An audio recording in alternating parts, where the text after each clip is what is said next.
BSides DC would like to thank all of our sponsors, and a special thank you to all of our speakers, volunteers, and organizers. So anyway, for anybody who was here for the last one, thank you.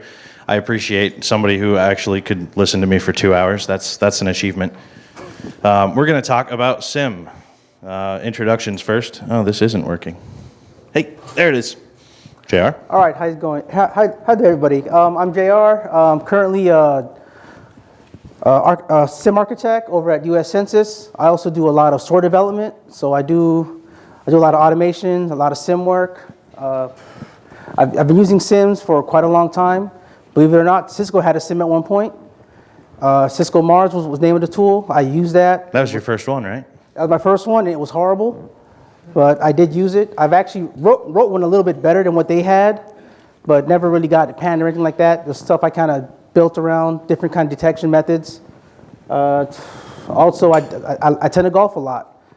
If you can tell from my apparel, I just came from a Splunk conference, and I golfed 3 days out of the 7 days I was over there, so had a good time, and I also learned a lot. So that's out of character because like I'm the manager, non-technical one. You're the smart one, but I don't golf and you golf. That's really out of character. Often. I will be a CISO one of these days. My CISO might be here. Just from golfing. I do shoot better than him, so. There you go. So I'm Shawn. I'm the head of the Security Operations Center at Verizon Media. I used to do breach consulting once upon a time and other proactive services like threat hunting. I'm a SIEM user. I'm a program builder for SOC, threat hunting, whatever. And I have a podcast called Detections, and it's relatively new and kind of cool. But I mean, listen shameless if you want. Plug. It is a shameless plug. It absolutely is. But I have, no shame. I feel no shame. So, all right. So let's kick off. JR, what is a SIEM? Well, what a SIEM? A SIEM is one of the most productive things that can be in your environment for security. It is time consuming. It takes a lot of maintenance. But what it gives you is a place, one, to store all your security related data, all your log sources. You can put that in a SIEM. Another thing great about a SIEM, since you have everything in one place, you can do correlated searches with a SIEM. And he's putting up different types of SIEMs. Now, there's lots of SIEMs out there. There's Elk, which they're our sponsor, so we can thank them. We also have Thank you. FireEye, Helix, they're here as well, and Azure Sentinel, they're also here. So if you're a sponsor, I will shout you out. Obviously, I'm kind of jaded. I'm a Splunk person, but I've worked with other SIEMs. I've also helped companies with other SIEMs and best practices with SIEMs in general. So, the first thing that you have to do with any piece of security technology, not just a SIEM, but especially a SIEM, because of the relative complexity of the tool, is know your use case. There's a whole bunch of different ones. You could literally be in security for compliance. We talked about that a little bit last time, but it is a valid use case. Security operations, maybe your SOC and IR teams are using this, so they're going to need certain logs. Maybe you specifically want to use it for threat hunting. Maybe you want to use it for incident response. Maybe you want to use it for insider threat. That's going to drastically change the type of data that you pull in and how you kind of have to process, look at that data, and what you're going to build from it. So it's very important to know your use case. And then we start to get into the problems. So let's talk about scoping, JR. Okay, so scoping the log source problem. Basically, you need to figure out what you want to alert on, what you want to detect, what you need to figure out from your environment. Typically, I'll look at all my security tools, your firewalls, access logs, most of that things is generally a quick checkbox that's security related. And again, that will drive from your compliance. Compliance is kind of the easy part. It's an open book test. It tells you what you will collect, how you'll collect it, how you will retain it. So you follow those guidelines in creating your solution. You changed it. No, I didn't. There. Now you can look there. But no, I did not change it. Okay. And also, knowing your environment. You need to know what's in your environment and what you're going to collect on. And so if you have a lot of AWS devices, you need to understand what to log on AWS and what is security relevant on those systems. You also need to know all the security groups that have things that feed in your system and who can change those passwords. If those things get changed, that should be treated as a security incident because that's hindering your security process to be able to audit and monitor those types of activities. So it's also important in this case to know how you want to go about finding things or your detection strategy. Are you going to go out of the box? Most SIEM platforms will have out of the box. Splunk has Splunk Security Essentials. Everyone has like these are our base detections. Are you going to use a framework and try to map to that? Are you going to take a hybrid approach and try to pull in a whole bunch of different things and build a program like that? We can talk about kind of an example. So this is MITRE ATT&CK. I'm sure everybody's seen it by now because it's been beaten to death. But we're going to use it anyway. And it might seem overwhelming, but just a couple things or one log type can actually get you data that you can use to find a lot of different attacker techniques. And that's beneficial. But you could also go what are we seeing? Who's being attacked? So if you look at the Red Canary 2019 threat report, this was great. This straight tells you, hey, PowerShell number 1, scripting number 2. This is how people are getting attacked. And we can talk about specific ways to find each one of those. So we can talk about the event IDs for PowerShell. We can talk about how to look for odd port connections. We can talk about different email logging that's beneficial. No, definitely, I definitely did like this Red Canary report, but one thing I noticed was missing off their report, no mention of phishing. How many of you here work Phishing attachment, it's on there. It's down a little ways because most of them also include PowerShell these days, but... Yeah, like you said, spear phishing and PowerShell. But yeah, it's there. Fair enough. But yes, most people get attacked by phishing. You're right. Which I typically would tend to see that on the top. Typically, yeah. So, we've kind of talked about that a little bit. Now that we have an idea of what we want and what we're trying to solve for, we really have to focus on data throughput. What are we going to bring in and how are we going to bring it in? So, take it away. Right, so now just because the typical answer is just log everything. Well, that's not possible. Why not? Well, the cost. It costs too much. It costs way too much to log all the data sets that you actually need. So you need, if you don't have an analytic based on those set of data, you really shouldn't be logging it. But memory's cheap. Licensing's not. Who said memory? He said memory. No. Well, no. The other thing is, often not memory, but often hear storage is cheap. Storage is very cheap. But when you need to query that data over a large data set, then it gets very expensive because you're talking about IOPS and you're talking about running searches on cores. So typically when you're running a search, you're using up a core. So even if you have a massive infrastructure, each search typically will take up a core. And now you're also looking at your IOPS on your backend for your storage solution. Now if you're storing this data on a purely storage solution, it's not going to work. It's not going to give you the IOPS you need to actually get data from it. If you can't turn that data into information, or what I like to do in the SOAR world is turn data into action, there's no point in collecting data in the first place. You're still up. Oh, kind of went over that already. But yeah, you need to understand what's kind of going in, firewalls, who manages those firewalls, who to call. When you see a data source that's not coming into your SIEM, you need to know who to call, who to wake up, who to get on the horn to remedy that issue. A lot of times I'll call the NOC guys late at night, even though I'm not working late at night, but I'll get an alert, and then I'll definitely hit them up to figure out, okay, this thing stopped coming in. Who can we call to get this remediated instantly? So that's the joys of being on call. So integrating with other security tools is a topic as well? Well, definitely, all your security tools need to flow into your SIEM. You want data from all your main security tools to build part of your use cases. If you have security tools and you're not getting logs or getting information from them, what's the point of having them in the first place? And another thing is, even if you, granted, we all live on the East Coast, and a lot of times I see logs coming on East Coast time. That's not the way you want your logs coming in. You want everything standardized. UTC, Zulu, GM, that's how logs need to come in. That way I don't have to figure out what happened first because of different timestamps. It's a pain. Granted, I like doing regex. I can do regex all day, and I synchronize time traversals with that, but let's just get it in the first time. Don't put all the extra processing on your SIEM. So let's move on to data storage and retention. Well, again, typically these are driven by your compliance requirements. This is the easy part. This is the open book test. They might not tell you exactly how to implement it, but they'll tell you what they're looking for, what you need. So when you're going through an audit, you can be able to intelligently explain to them, well, I'm logging this because this is what it says, this is what we're doing, this is how we're collecting it. If you're able to intelligently talk about it, for the most part, 99% of the time, you'll be okay during an audit. There is that one auditor that probably won't care and say, well, you need to do it his way or, you're done. But for the most part. Understand what you're doing and understand the why. Be able to talk intelligently about what you're collecting and how you're doing it and why you're doing it for. And data protection. Data at the SIEM needs to be protected, and it cannot be modified by any means. So if data gets full in a SIEM solution, there needs to be something where it's automation is going to move that data like a hot, warm data to cold data that's less frequency searched. If a person can manually go in there and audit those logs or edit those logs, that's an issue, and that's a big red flag as far as any kind of audits are concerned. The other thing is scaling. Now, in security, we're typically at cost. We're not typically looked at as a benefit for the company. So the way I typically go about it is scale up. Scale up first. So you look at your systems, you scale up, get bigger servers. So if you're starting with like a medium instance, something in AWS, you scale up, get a larger instance, get something a little bit better, monitor performance. Once you get that instance right size, then you scale out and get multiple instances and build a cluster, because you need to have high availability for security tools.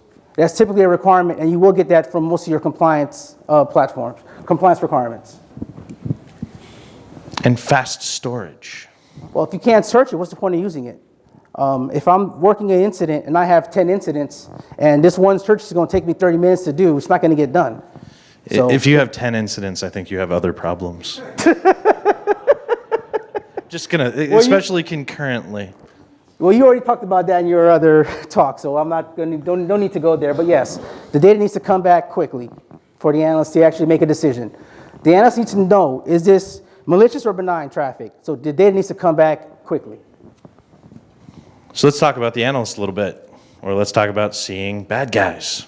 This is what I do for a living. All the stuff he does, way over my head. He used to be an architect, actually. Yeah, for like 6 months. And then I quit because I didn't like it at all. Lack of visibility. This is a big one. If it's not there, we can't alert on it. So one of the things that I've done for a lot of the programs that I've built is we hold pretty much weekly meetings for different log requirements, where we work with different teams and set requirements on logs. We say, hey, we're working through this use case. We have this thing that we need.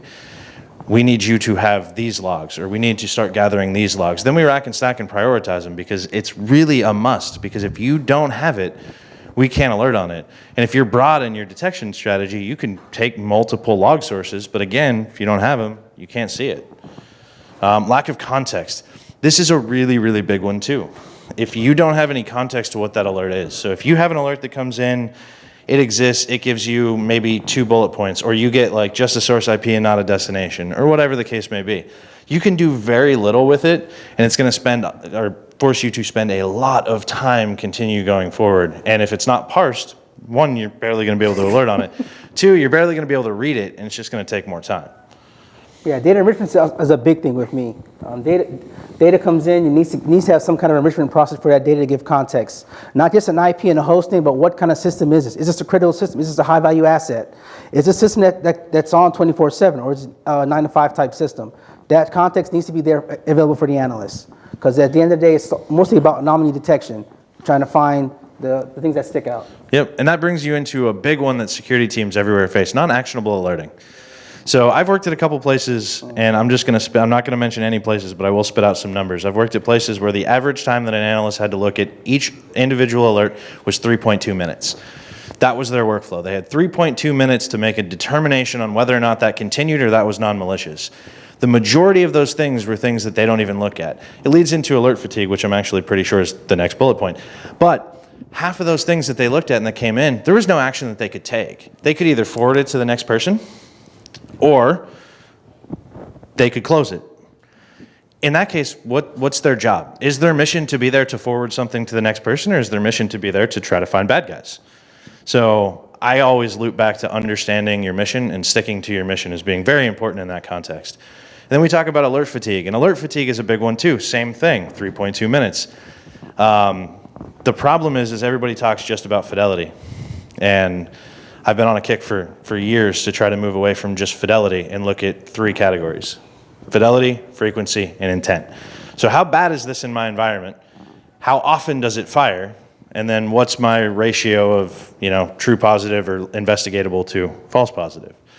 It leads you to a couple more false positives, but to a much better and more holistic detection strategy, and tends to analysts get burnt out a little bit less. And it's very hard to make the fidelity alone argument because oftentimes your breach data is going to be in like the low fidelity thing at the bottom But I anyway. will say, alert fatigue will kill a security program because if the analysts will let things go that should be investigated or should try to more follow-up instead of escalating and they just close that notable, then bad. We're vendor agnostic here. Don't use the word notable. Oh, event.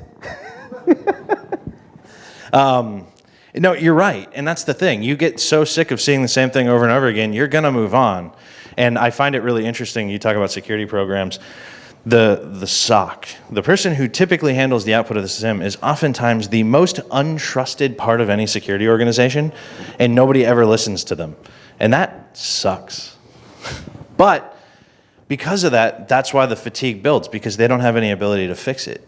So providing these individuals who actually have to do this work day in and day out, if you give them and empower them to fix things, it solves the problem.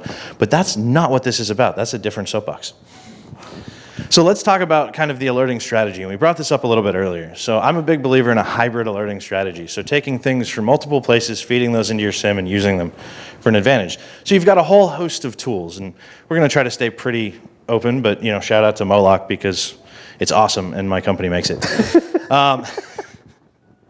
Carbon Black, CrowdStrike, whatever it is that you have, you can feed all that data into your SIEM. And you can feed information and context there. And that can give you a lot of information. Then you're going to have all of your intel. And intel can be really valuable when paired with other things. And then you're going to take a framework and potentially build to a framework. Again, I know this one's been beat to death, but it works. So we've used it.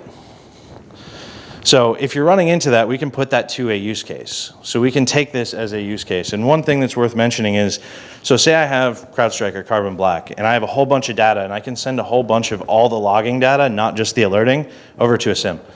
I can create custom content off that. I can look for intelligence across that. There's a lot of things that you can do when you start to centralize that data in one place that becomes really beneficial, and you no longer become reliant on just a vendor's detection.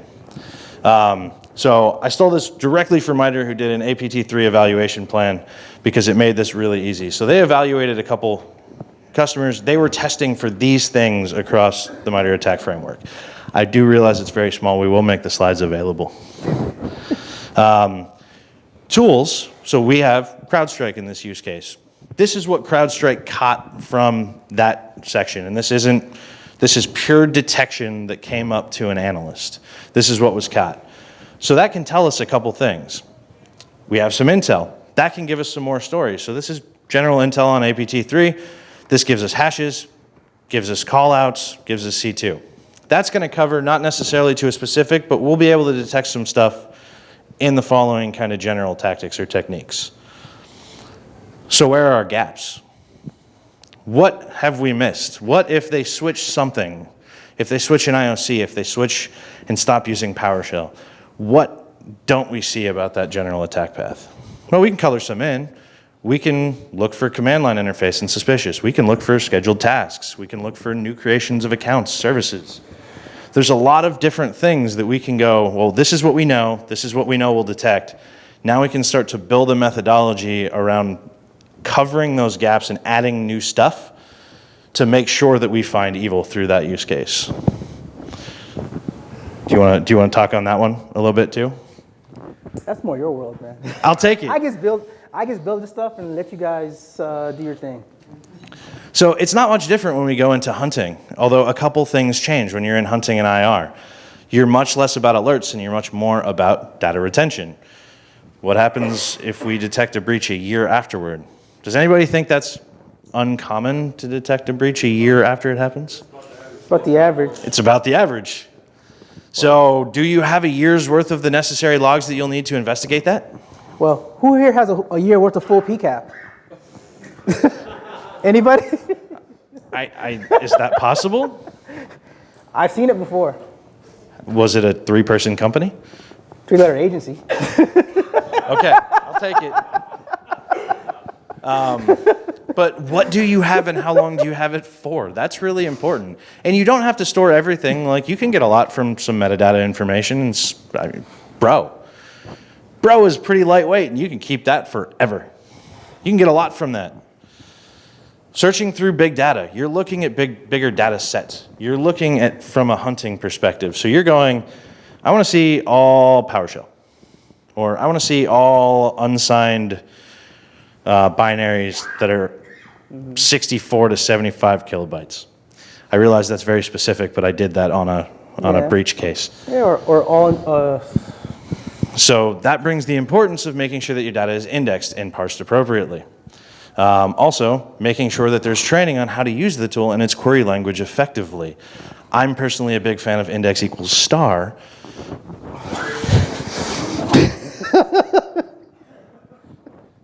No. I had to. But that's just me. Lack of visibility, that's another one. And we kind of talked about this earlier. More than just an alert, you want all the visibility if you're in an IR or hunt case, because you don't know where they came in, you don't know what they went to, you don't know where they pivoted from, none of that. So the more visibility you have, the better. Now, it does have to be realistic, because you can't overload, and some data you just don't need. But it makes sense before you even start doing this stuff to prioritize what log types and sources you need and how long you're going to store them for. There's a lot of setup that goes into a tool like this before you get to do all the cool stuff, and a lot of people skip that part. Yeah, that's another great thing too. For one of the hunts we did, we looked for new user agent strings, and that was widely successful for one of our teams. So just think outside the box, which probably I don't think is even on MITRE, last I checked. Might not be. Yeah. So if we come back to this, same use case, same attacker scenario, same all that. We know what we can detect. We've built some other detections for it. We know what we would see. Let's add a hunt. Last time, this is what we got. Oh, this is what we can hunt, and I've missed some. I guarantee I've missed some. So don't hold me to it. But these are just some real quick things that we can hunt. So maybe we have a very specific PowerShell detection, but we want to look for PowerShell overall, or command line interface, or scheduled tasks, or new services, or process injections. These are all things that we can kind of take and say, okay, my hunt rotation's coming up. What do I want to look for? Let me pick a use case. Let me form a hypothesis based on that use case, and then let me start testing different things and looking for things that would fit into that attacker pattern. That can become really beneficial, and then you can kind of go from that and pivot from that and say, hey, I found something really cool. Move from there to, let's see if we can fine-tune that, turn it into a detection so that we have it long-term and not just for 1 month until next year when we do it again. Just some kind of cool log sources that are really beneficial and that I've found doing IR engagements from a Windows perspective.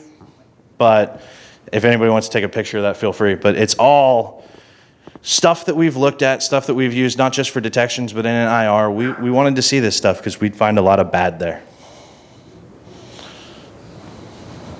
So that brings us to moving past the basics, which we've got this set up, we've got a strategy, we've got it built, we've got something. What else can you do? Yeah, I definitely like to automate routine processes that your SOC normally does. I don't like the idea of seeing analysts typically doing things like NS lookup, LDAP lookups, creating tickets, sending emails. I tend to want to automate a lot of those processes, or at least automate those frameworks where the analyst can just kind of, that stuff will pop up. The analyst will see it, and then they can add some notes and then send it off their way, kind of saving their time. Because like I said, we have a shortage of people doing this kind of work, and it's not going to get any better. Granted, it might be a self-inflicted wound, but that's another topic for another day. But that's the case. That's the state that we live in. So I'm a big believer in automation in the security process. It allows the analyst to be an analyst or a detective or the person who goes and finds things and lets them focus more on what it is that they should be doing rather on, oh, man, this thing happened. I got to open a ticket with that team to fix it. I got to open a ticket with that team to fix it. I got to open a ticket for myself to track it internally.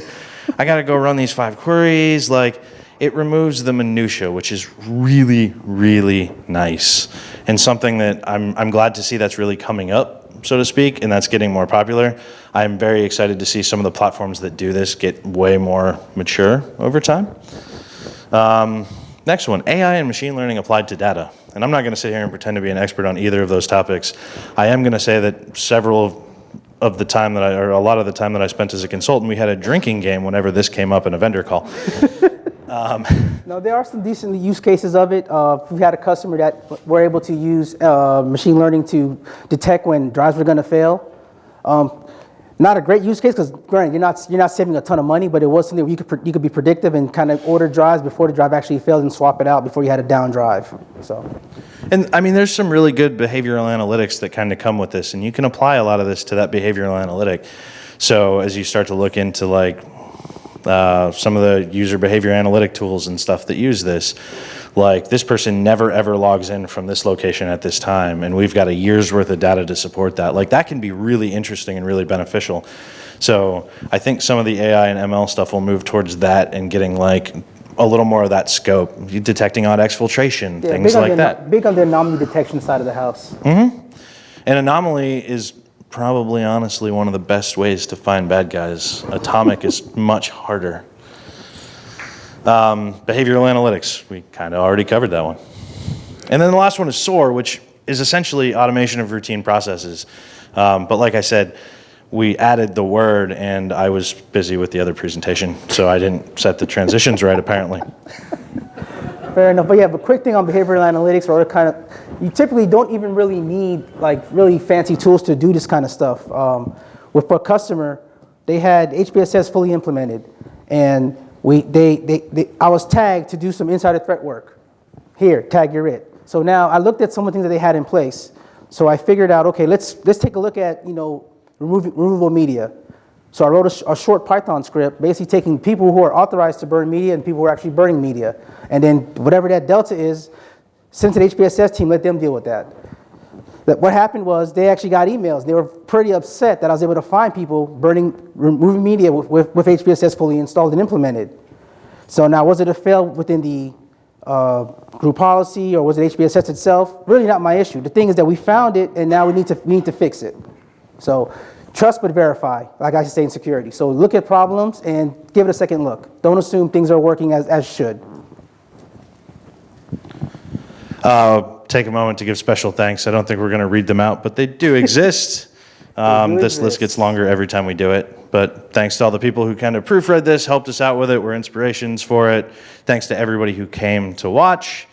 We appreciate it. Do you have any final comments on the topic itself or pieces of advice for SIEM users everywhere?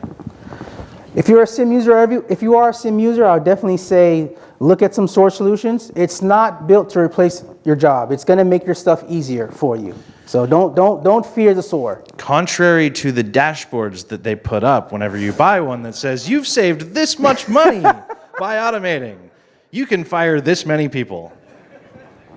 You could easily hide those dashboards, like I've done. No, I would agree. Automation, I think, is the way we're going. It really is. But the other one is just have a mission statement and ask everything. Every question that you ask should be based around that mission statement. Does it meet that mission statement? It will make what you do so much easier, so you can avoid being a death by 1,000 cut shop and doing 1,000 things that you shouldn't be doing and not actually being able to focus on what you want.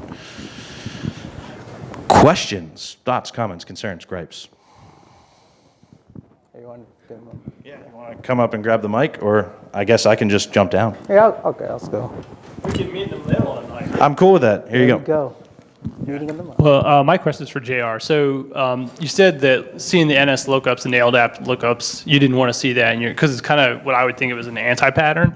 So anything more there, anti-patterns like making purchases on the wrong kind of fast storage, or any, like you've got the basics down, now you're ready to like up level. So any mistakes there, you can limit to 3, I guess. Okay, so what do you mean by anti-pattern? So I don't think, and I think I get it. It's not that he didn't want to see that. It's that he didn't want the analyst manually running. I want analysts manually doing it. That data should already be there presented to the analyst. An analyst should not get an alert with just an IP address for something that's internal. An analyst should not get because a lot, for the most part, our usernames are kind of coded, not typically your full-out username. That should not be, the analyst should get your full name, what section, and your email address. Right. Like that should be there for the analyst when the alert fires. You're very intimidating from down here. So keep doing that. No, it was more about, that was a sign that maybe something could be done better, like there's room for improvement. So what's the next one? You've got the fundamentals right. You're ready to put in fast storage or something else that you get from basics to. Ah. I guess, yeah, well, I'll say what next is let the analysts, they'll have more time to actually work on incidents and research the events, look at trends and patterns, work with your threat intel team, and not just take everything at face value. Let the analysts make decisions. Critical thinking is important in this industry. If you're training them to just check boxes and they see, oh, well, this is benign, but not actually, they see something from virus total and say, oh, it's not malicious.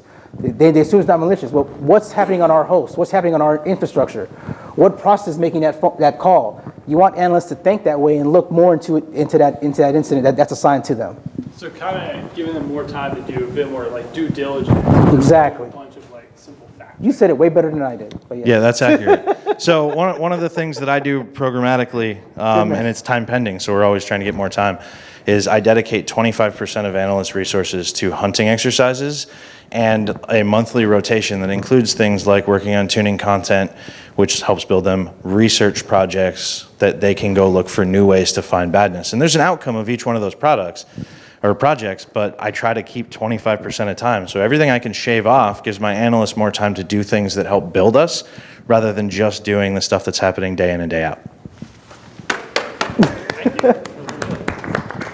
Question? Any other question? Well, it's more of a statement, but I was going to say, if you add that context, it might include a field that's in another index that then you can key on to bring in additional data. So if you don't have the context, you can't link several data sources together because you don't have the ideas. So if you add context, it might give you information from other data sets that you can pull in to add additional context, and that's absolutely correct. Yes, you're 100%. What do you got? So you're talking about knowing your use case, and you had a bunch of different options up there. My question is, if you're like a small shop and you've got multiple needs there, how much trouble is it going to be, are you going to find yourself in if you're trying to use this for multiple use cases? Are you going to start stepping yourself in the foot? Is it just too much data to try and deal with, or? In most cases, I don't think so. So small shop, you're realistically going to have less data. So it does become what you can afford in a lot of ways. So can I afford this? Can I afford that? So you have to prioritize a little bit based on what your cost model is and what you're willing to pay. But take that equation out of it. I've been in shops, and I'm in a shop now where we have multiple different teams and use cases that run out of the same tool. We tag things a little bit differently. We collect things a little bit differently. We have a few tension points every now and again of going like, I want this stuff to go away. Well, I need that. And that'll happen a little bit, and then you kind of like weigh your risk of going away versus needing it and work together and get there. But in most cases, you're probably going to have more than one use case. But each team should only approach the tool from the use case that they need and then work with other people and say, well, this is what I need. What do you need? And then kind of build that plan together. I'm the only team. I'm the only thing there doing that. There you go. So if you look into the role of junior analysts, I fully agree that using SOAR will further make your SOC more efficient. But I also believe that junior analysts can really learn on the job by doing that more simple work. So how do you look into the future of training and onboarding junior analysts and becoming more senior to automate or decide what to automate in SOAR? So I genuinely tend to hire junior analysts because I like to build people from the ground. But teaching them how to do an NS lookup isn't really teaching them a high thing of value. Teaching them how to think like a detective and approach this problem and go look for the other things. So I have a saying in any shop I've ever been in, and that's that I don't run a paint-by-numbers SOC. There's no step-by-step. You'll have guidelines, but like you use your brain. So when I bring somebody in, we'll kind of walk them through the process. This is what you can usually look for. And then we move past that and we go, okay, like you saw this thing. You can go look here, you can go look here, you can go look here. And we figure it out. So I don't think anybody's talking about gating each step of the investigation process. In that case, you don't really need a person. Right. But we are talking about giving them more time to focus on those investigative steps and the deeper investigations and that learning opportunity, which is where I think they'll get real value, the critical thinking side of it, as opposed to I have to run NS lookup every time or check virus total 500 times a day. I think to your point that eventually the analyst should be able to contribute their own playbooks or integrate new sources into your SOAR. 100%. Yes. That to me is a educating process, right? So then the analysts feel like they're a part of the team and they're contributing to the customer success. So Yeah, I build my playbooks with my junior analysts that during the day-to-day, because the senior analysts are typically putting out fires, dealing with leadership, going to a lot of meetings. When I build stuff in the SOAR, I typically run through the junior analysts first, and then I kind of let the senior analysts take a look over, and then we kind of meet it, then we build it and then implement it into our product. So it's an interesting thought process. How many people here like work in a SOC or as an analyst in some way, shape, or form? This is a decent number. Outside of that, how many people feel like they have direct value on the work that they do and what work they do? I would hope everyone, but that's often not the case. And I only saw about half hands. So either there's a lot of people who are shy or people don't feel that way. If you don't feel like you have direct impact on what you do, are you happy there and do you want to stay there? I got some meh. So that's the thing though, like if you don't give the analysts some ownership over what they do, and trust me, as a guy who runs SOCs, most SOCs analysts don't get a say in what they do, and at least a lot of the ones that I've been around, and it's awful. Like, and burnout is high, and they quit really quick, and they get jaded from the whole industry. Yeah, turnover in the SOC is rough. It's ridiculous, it's awful. But a lot of it is because they have no say, which means they don't grow, they don't move forward, they don't. Anyway, completely different soapbox, but yes. Different topic. You had AI and machine learning up there. If you're not retaining data for long periods of time, is it even worth tackling that as a use case? You know, if you only have 30 days worth of logs, you know, the more data you have, the more, I guess, the more likely that the use cases you're building are actually going to match upon what you're looking for. So is it even worth tackling that if you're only retaining small amounts of data? Yes. Well, you can still summarize that data for the AI ML scenarios. You're typically not going to store everything. Like I said, scope is very important in this world, in the type of work that we do. So you run it every day, you run run it every 30 days, run the analytic on it, store the analytic because that's much smaller, and then 30 days later store that analytic, and then you can compare analytics. So there is value there. It's more complicated, but there's value there.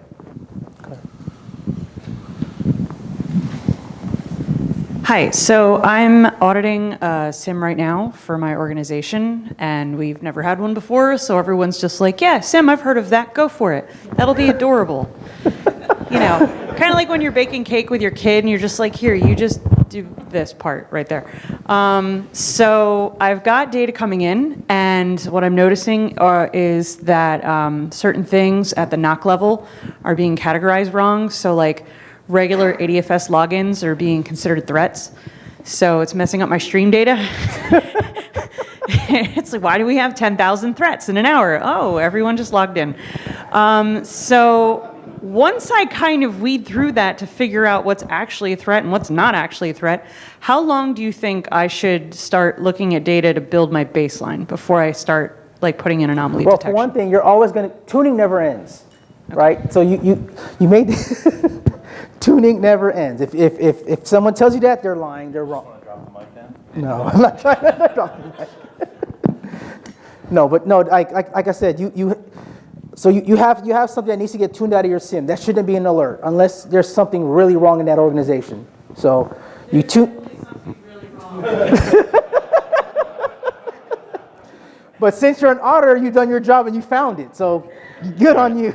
I just have to say as we go through this, this crowd at BSides DC is one of the best crowds I've ever had at a conference ever.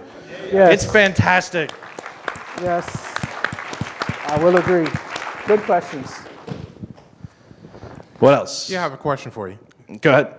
So I like what you said about tuning never ends, but where does the tuning begin?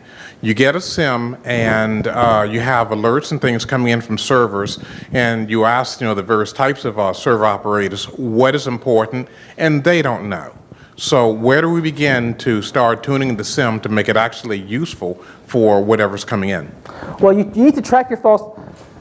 Well, something that we did, we tracked all our false positives, right?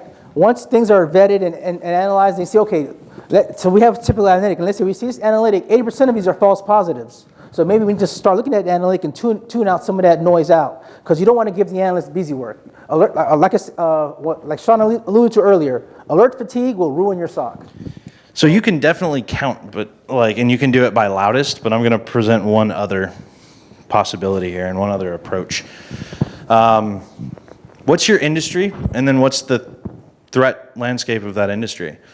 So if you look at industry verticals and you understand who might attack you and how they might attack you, or what data is important to you, so your crown jewels, start there. Start with what matters to you most.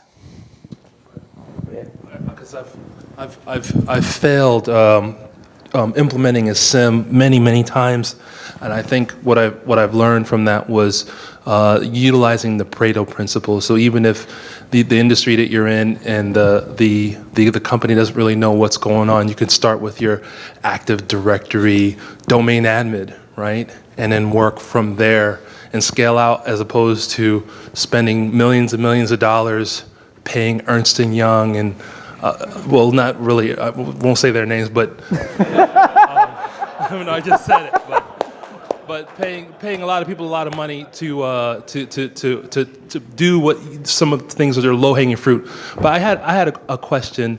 Are there a comprehensive like to map to the frameworks that are utilized in for MITRE for like data sources and things like that? And then what are some trusted, reliable ways to send them without using agents? Is there another alternative to that? So I can cover a little bit of the first part, and this is the kind of fun for me because we talk about MITRE and it's great, and I use it and we're mapping to it. But I can also tell you that, how do I want to say it? Oftentimes you need way more than one detection per technique. I'll put it that way. So a lot of people they'll like heat map out MITRE, they'll be like, oh, I got 150 detections, I got MITRE covered, I'm good to go. I've got like 15 different ones just for valid accounts that look for different kind of stuff. I've always been a little bit of the camp that like detection building is a very custom thing for your environment and should be taken as your environment. So I use very little out of the box from that perspective, or like shared. I'll read about something, maybe I'll see something posted somewhere and I'll take that and I'll try to adjust it specifically for my environment before anything goes live. Otherwise, you end up getting into that point where things are flying off the chain because somebody turned on 150 out of the box rules and didn't do anything else with it. Don't ever do that. For your second question, I guess the second part, though, about trying to get this data without agents. I mean, obviously, we could use like syslog for network, because there's devices on our network that we can't put agents on anyway. So we're utilizing syslog. We're putting it on a syslog server, preferably a syslog cluster, so nothing goes down. So and then, but there are some tools. I can't think of any off the top of my head right now, but I know some. Go ahead. Windows Event Forwarding, WEF. Yep. Yeah, WEF. There are tools that can forward without an agent, and then you can ingest it the same way into your SIEM. So yeah. Thank you. Over there. Yeah, so kind of talking about, I have a twofold question, may not be related, but tuning signatures.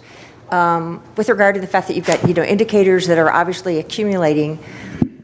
So the question is are there any best practices for tuning? I've got organizations that are just accumulating and, storing and never deleting, obviously.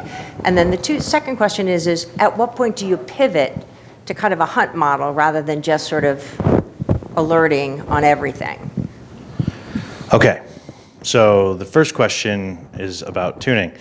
And I think I can probably answer this well. So best practice for tuning is general involvement of the teams who are handling it throughout most of it. So like as stuff comes in and gets investigated, if there's multiple teams working, if there's one team working, it's live and in real time. So you're doing live and in real time investigation and then clicking a button and sending it up for tuning. Or if you're automating, clicking a button and tuning it without having to send it to somebody else to do it or do it yourself. The second part, and this was quite literally, I think, my topic in the last talk, the shiny light syndrome. So like hunting has extreme value in a lot of ways. Like hunting is a very valuable service because you're going and looking at thousands upon thousands of low fidelity indicators for a specific thing. If you're doing it hypothesis based, which is a lot of people are saying, I think there might be web shells. How can I go find web shells? Let me just look for web shells. The problem is you can't have just that. Because if you do, hey, maybe January I look at web shells and I'm not going to get back to January until next year in March. What happened in between? Oh, did we build any detections for those web shells? No. Oh, well, hey, we were back to hunting and we found a whole bunch of web shells from 7 months ago. Oh, and a whole bunch of data was exfiltrated too. Oh, great. So hunting is an add-on that you should use to strengthen your other programs, look for gaps, and help refine in a lot of ways, at least in my mind. With regards to the tuning question, I did want to, I do agree with you wholly about the use case, and I can't evangelize it enough. You tune before you have to tune when you develop proper use cases. Like if you develop the proper use case to ingest your Intel feed, but didn't talk about while you're developing the use case that you have to feed out, that you have to weed out those Intel indicators after a certain amount of days, then you're setting yourself up to have to tune them afterwards. So if you develop the right use cases, you're tuning before you even have to tune. And sometimes you don't necessarily see the data, so you don't know how you need to tune it. But like when we institute a new rule, our policy doesn't send it right to an alert for my team. It goes somewhere else for general review, normalization, and tuning before it ever goes live. Yeah, especially with using anything in a SOAR platform, I need to see that data before I automate that data. I mean, I'm not going to make a guess and then automate. That's going to lead to failure every time. By the way, I just checked. Are we at time? Or do we have time for more questions? We're at time. Thank you, everybody. All right.